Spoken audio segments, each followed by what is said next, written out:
The students not only witnessed a UFO landing on their playground, but also claimed to have communicated with the aliens through telepathy. This is a conversation from episode number 1574. I was doing my first documentary back in 1997 when I was just naive enough to think I can get an interview with Steven Spielberg. We had a mutual friend involved, this woman, Janet. And she gets back to me and she's like, yeah, so Spielberg's definitely not going to meet with you, but he knows you're working on this UFO documentary. He thinks you should look into this landing case that happened in Africa at the school. And I said to myself at the time, and remind you guys that I was making a film on UFOs.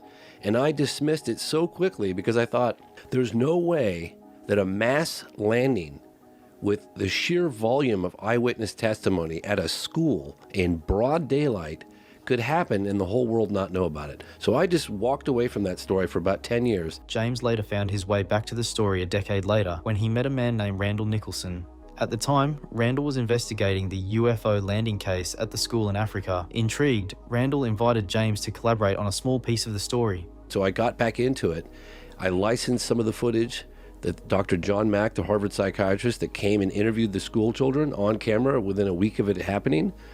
He unfortunately looked the wrong way in London, got run down by a car and died. So I contacted the Institute with the help of Randall Nicholson. I licensed the archival footage. We tracked down the witnesses today. We flew them in from all different corners of the world, brought them together. A lot of them were standing right next to each other. They came face to face, and one of the things I've realized was that there were roughly 100 kids in the playground, broad daylight, aerial school, Rua, Zimbabwe, 1994, and they got within arms, some of them within arm's length of these beings, and brought these witnesses together for the first time in 20 years. And a lot of them hadn't even told their significant others, just because they said they were tired of having to defend this. And I myself didn't believe it when I first heard about it back in 1997. Joe talks about how real and emotional the aerial school UFO incident feels. He explains that the kids who saw it weren't actors. They couldn't have faked their reactions. Their stories seemed way too real to be made up. It's so compelling because the children are all clearly, they're not actors.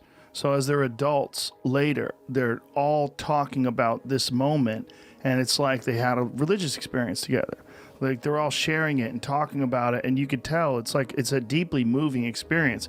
If they were actors, they wouldn't have been able to do such a good job, because to convey the reality of that moment to them, to be able to have this interpretation of this event where they're all consistent in the story and they're all clearly still shook by this moment.